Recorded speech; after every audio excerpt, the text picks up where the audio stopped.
स्वागत है आप सभी का इस अद्वितीय शो में, जहां सुनेंगे आप कथा स्वयं काल के अधिपति महाकाल की। ये केवल एक कथा नहीं, बल्कि सृष्टि के आदि और अंत का वो शाश्वत सत्य है, जिसमें महाकाल सृजन भी है और संहार भी। प्रकाश, ध्वनि और दृश्यों के संगम से महाकाल की सर्वशक्तिमान उपस्थिति हर हृदय में स्पंदित होगी।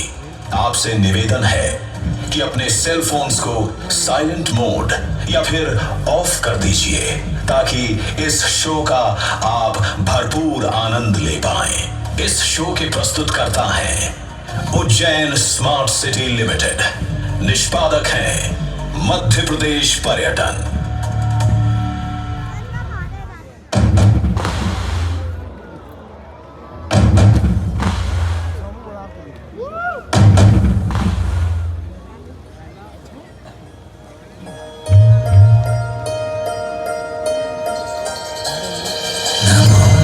शमीशान निर्वाण रूपम्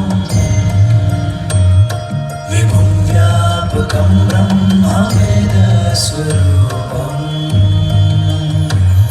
निजं निर्गुणं निर्विकल्पं निरीहम् चिदाकाशमाकाशवासं भजेऽहम्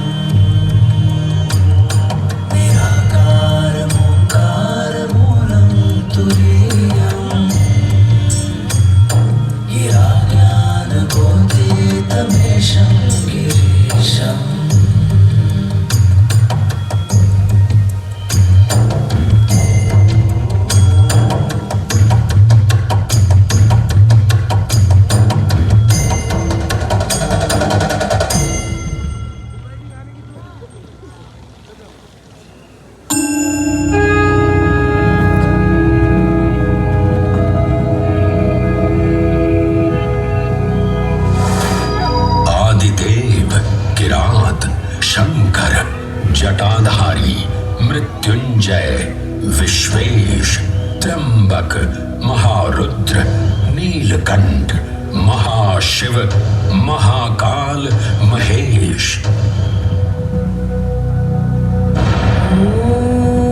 महाकाल, जिनके उद्गम से उत्पन्न होती सृष्टि की लय,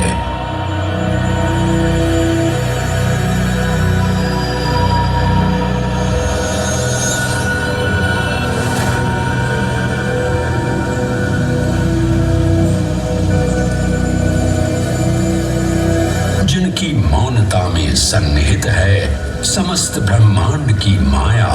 इन महान देव को नमन करने से पूर्व आइए वंदन करें उस रूप को जो स्वयं शिव से पहले पूजित होते हैं, श्री गोपू बालेश्वर। जब एक 5 वर्षीय बालक ने राजा चंद्रसेन को अपनी अमूल्य मणि की रक्षा हेतु महाकाल की उपासना में लीन देखा, तो वो भी भक्ति में तल्लीन हो गया। माँ के बार बार बुलाने के बावजूद वो अपनी पूजा में एकाग्र रहा। उसकी श्रद्धा से प्रसन्न होकर भगवान शिव स्वयं उसके घर लिंग के रूप में प्रकट हुए।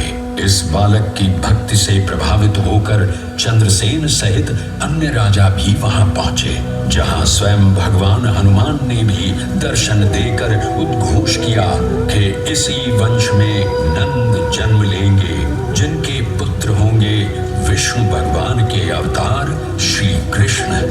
ये परंपरा न केवल बाल भक्ति की प्रतीक है, बल्कि गुरु शिष्य परंपरा, तांत्रिक साधनाओं और क्रमिक पूजन की विधियों से भी जुड़ी है। मंदिर परिसर में स्थित एक छोटा मंदिर, श्री गोपू बालेश्वर महादेव मंदिर, आज भी इस घटना की स्मृति को संजोए हुए है। महाकाल, जो हर परमाणु और कोशिका में है, हर पल हर क्षण में। महाकाल, जो है इस महानगर उज्जैन और नदी शिप्रा के कण कण में। आइए सुने उसी पावन नदी शिप्रा से महादेव की अद्भुत गाथा।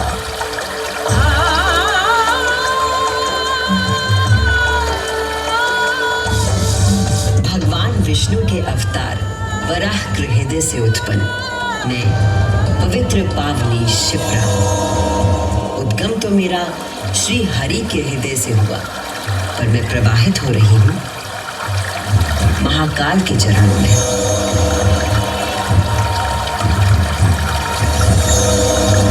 पुराणों में मुझे कई नाम प्रदान किए गए हैं। जवर्धन, पापधन, अमृत संभवा और शिप्रा।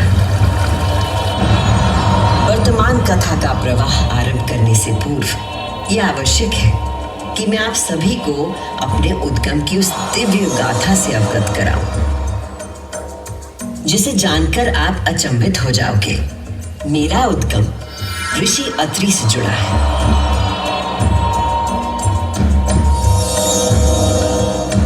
जो सप्त ऋषियों में से एक है। जब ऋषि अत्रि ने उज्जैन में 3000 वर्षों की कठोर तपस्या पूरी की और अपनी आंखें खोली, तो उन्होंने देखा कि उनके शरीर से 2 महान प्रकाश धाराएं निकल रही थी। पहली धारा आकाश की ओर गई और कहा जाता है कि वो चंद्रमा में परिवर्तित हो गई।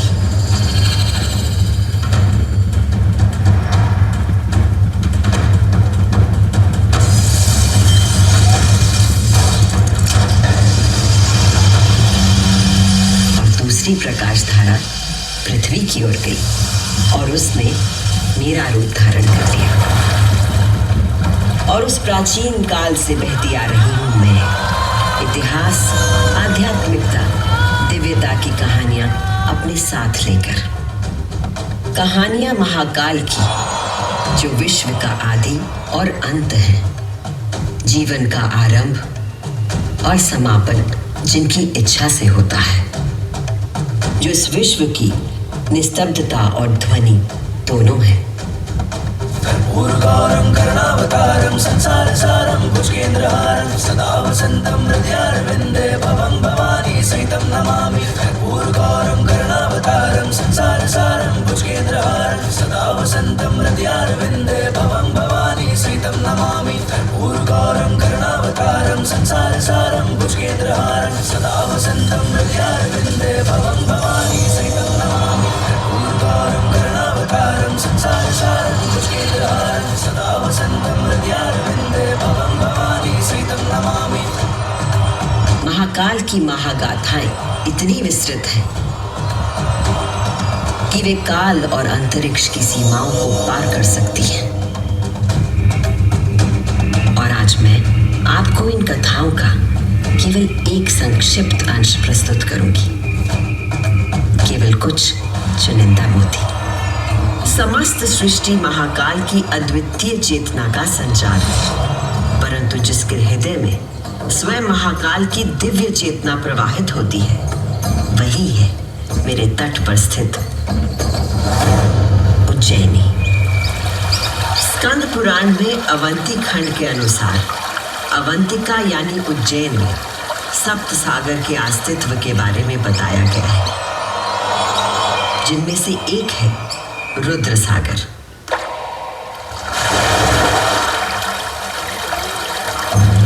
वही रुद्र सागर जहां आज आप सब विराजमान हैं, जहां पर अनादिकाल से ब्रह्म कमल खिला करते थे, जहां भगवान शिव स्वयं अपने गले में धारण मुंडों की माला का प्रक्षालन करते थे। पौराणिक प्रमाणों में मिलता है कि यदि कोई व्यक्ति अनजाने में भी इस जल का स्पर्श करता है तो 7 कुल का उद्धार हो जाता है। संतजन को मोक्ष और जीव को अकाल मृत्यु से त्राण देने हेतु अवंतिकापुरी में अवतरित देवाधिदेव महाकालेश्वर को मैं कृतज्ञ वंदना अर्पित करती हूँ।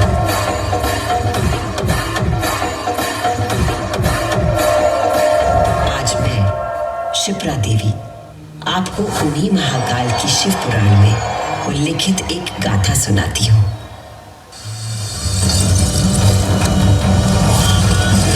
ब्रह्मांड के इतिहास में हमारी आकाश गंगा में भगवान ब्रह्मा और भगवान विष्णु के बीच श्रेष्ठता को लेकर प्रचंड विवाद हुआ।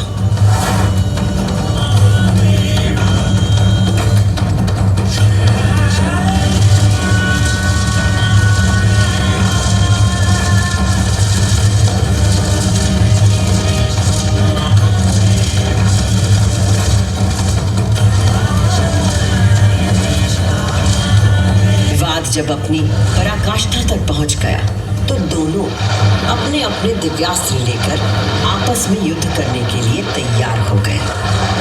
स्वर्ग में हाहाकार मच गया।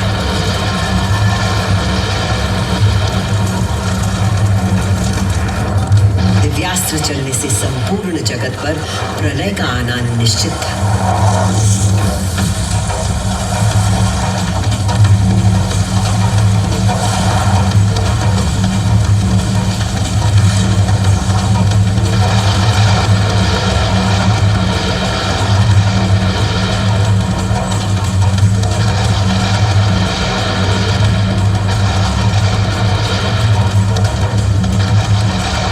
को उनके प्रकोप से बचाने के लिए और इन दोनों के विवाद को रोकने के लिए भगवान शिव को माया रचनी पड़ी और अकस्मात अग्नि की ज्वालाओं से लिपटा हुआ एक महान अग्नि स्तंभ आकर स्थापित हो गया, जिससे दोनों देवताओं के दिव्यास्त्र स्वयं ही शांत हो गए।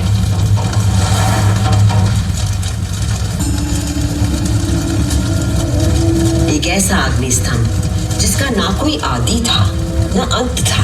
दोनों देवों ने अनुभूत किया कि स्तंभ के पीछे निसंदेह कोई अद्वितीय अलौकिक शक्ति निहित है।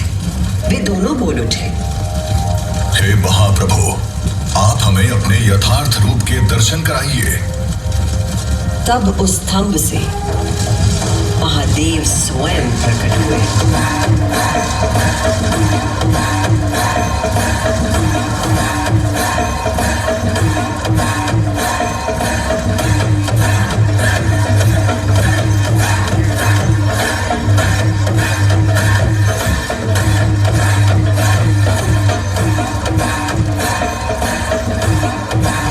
दिव्य और विराट रूप के पंचमुख थे और प्रत्येक मुख में 3-3 नेत्र प्रकाशित हो रहे थे। उनके भाल पर चंद्रमा का मुकुट था और मस्तक पर जटा। उनका कंठ नीला था और उनकी 10 भुजाएं थी। उनके अंग समस्त आभूषणों से सजे थे। उनके मस्तक पर भस्म का त्रिपुंड था।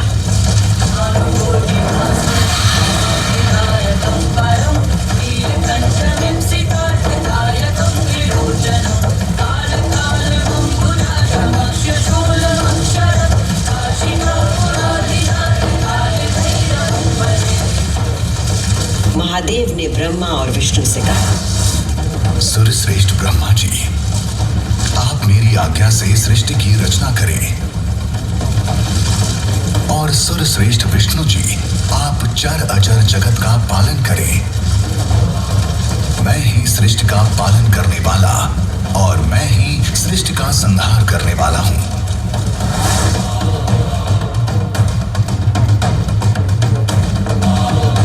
मैं ही ब्रह्मा, विष्णु और रुद्र नाम से 3 रूपों में बटा हूं।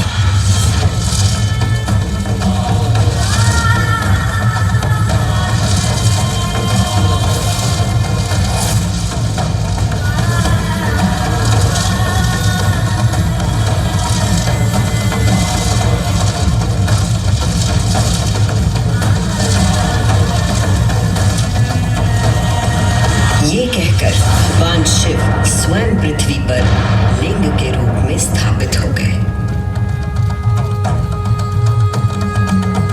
उस पल से इस लोक में लिंग पूजा का विधान प्रारंभ हुआ।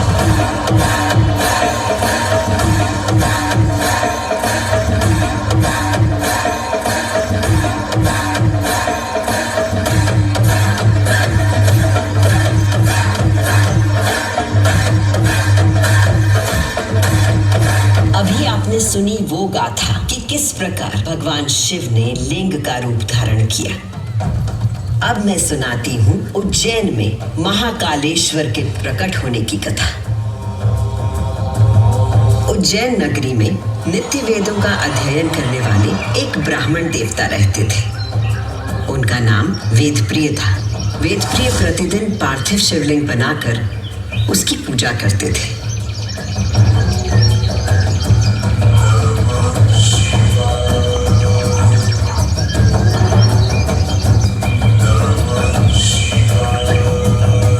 वेदप्रिय के शिव पूजा पारायण और भगवान शिव में आस्था रखने वाले 4 तेजस्वी पुत्र थे। उनके नाम थे देवप्रिय, प्रियमेधा, सुकृत और सुव्रत। चारों सद्गुणों में अपने धार्मिक पिता से कम न थे। दिनों दिन उनके सद्गुणों में अभिवृद्धि होती रही, जिसके कारण अवंती नगरी उनके ज्ञान के तेज से प्रकाशित होने लगी। उसी समय दूषण नाम का एक असुर प्रजापति ब्रह्मा की उपासना में लगा हुआ था।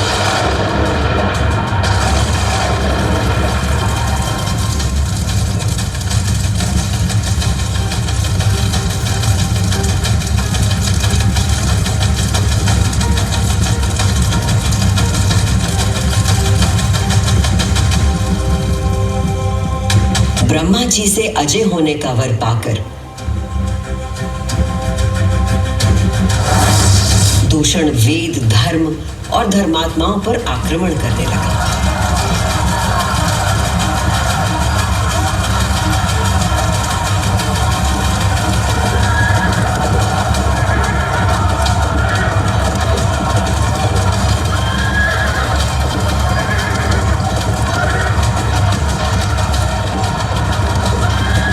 अत्याचारों की पराकाष्ठा पर पहुंचते हुए उसने उज्जैनी पर हमला करने का दुस्साहस किया। उज्जैनी में त्राही त्राही मच गई। मेरे दैत्य सेना नायकों, तुम चारों दिशाओं में जाओ और उज्जैनी में जहां कहीं धर्म पर चलने वाला, वेदों का अध्ययन करने वाला दिखाई दे, उसका नाश करो।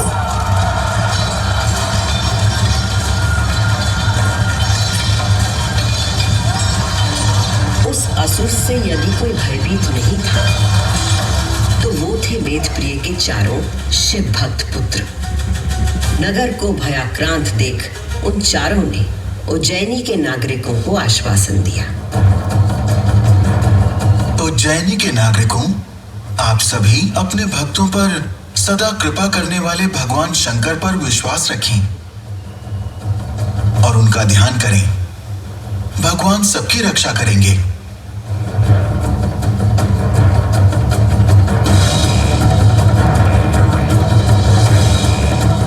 मंत्रोच्चार का आवेग बढ़ गया। देवप्रिय और उनके पुत्रों के संग उज्जैन के सभी नागरिक भी जाप करने लगे।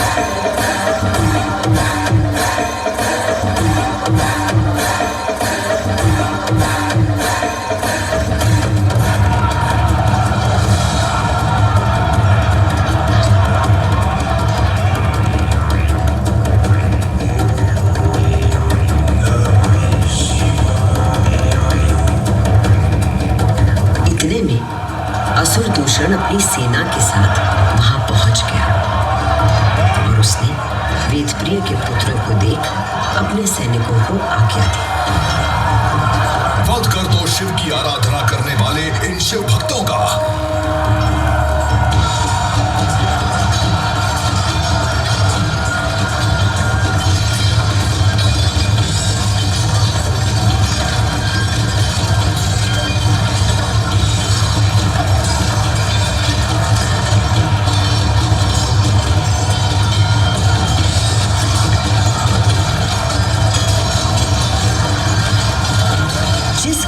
उस दुष्ट असुर दूषण ने उन निर्दोष व्यक्तियों की हत्या का आदेश दिया, उसी क्षण पूजा किए जा रहे पार्थिव शिवलिंग के स्थान पर भयंकर विस्फोट के साथ एक गर्त हो गया और उस गर्त से घोर गर्जना कर प्रकट हुए महाकाल।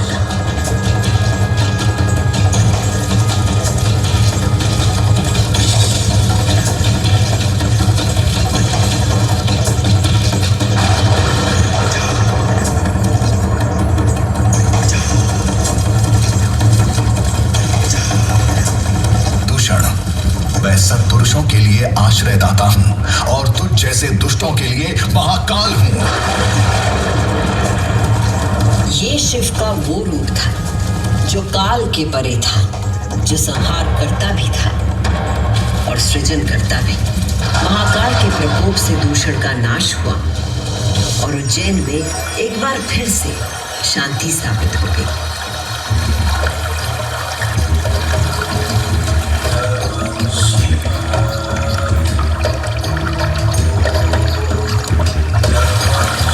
उज्जैनी के लोगों की आस्था से प्रसन्न भगवान महाकाल ने उन्हें वरदान मांगने को कहा।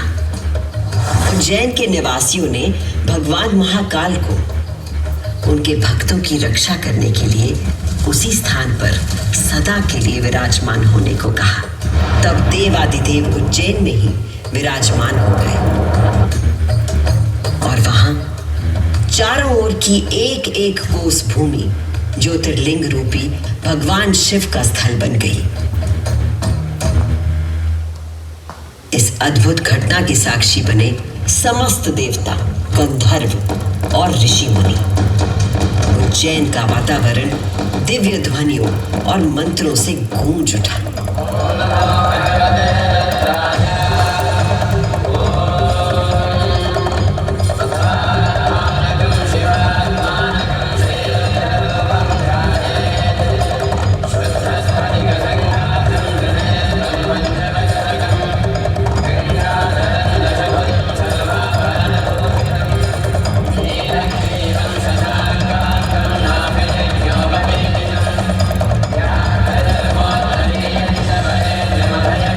से भगवान शिव ने महाकालेश्वर के रूप में भूतल पर अपनी प्रतिष्ठा प्राप्त की और ये स्थान श्रद्धालुओं के लिए तीर्थ स्थल बन गया।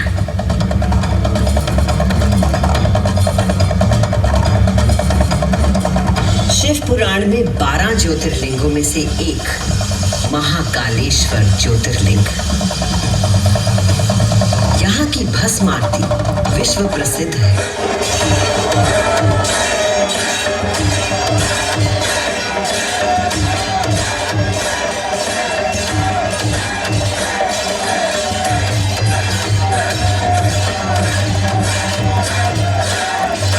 इसमें भस्म से भगवान का श्रृंगार किया जाता है, क्योंकि महाकाल की तरह भस्म अविनाशी और अपरिवर्तनीय होता है।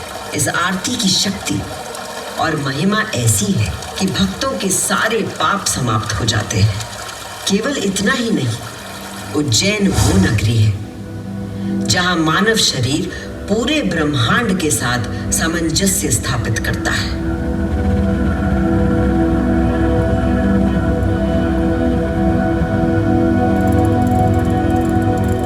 यत् पिंडे तत् ब्रह्मांडे, अर्थात जो कुछ मानव शरीर में है वही ब्रह्मांड में भी विद्यमान है।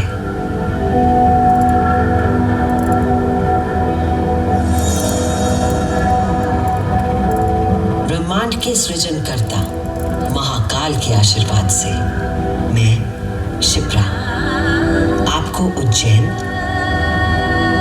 तथा महाकाल की शक्ति, भक्ति और मुक्ति की गाथाएं सुनाती रहूंगी। काल का प्रवाह अनंत है, इसलिए जब तक महाकाल है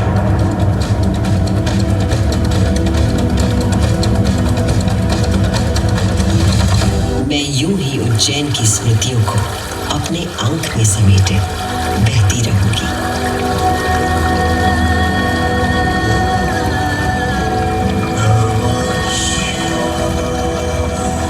जय महाकाल।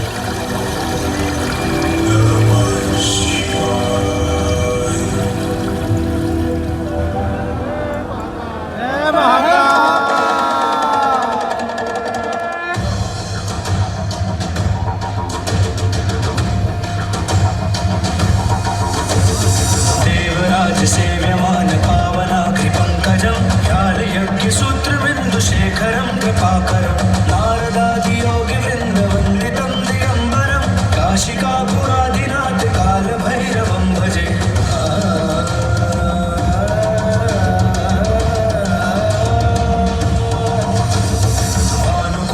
भास्वरं भवाब्धितारकं परं नीलकण्ठमिप्सितार्थदायकं त्रिलोचनं कालकालमम्बुजाक्षमक्षशूलमक्षरं काशिकापुरादिनाथ कालभैरवं भजे।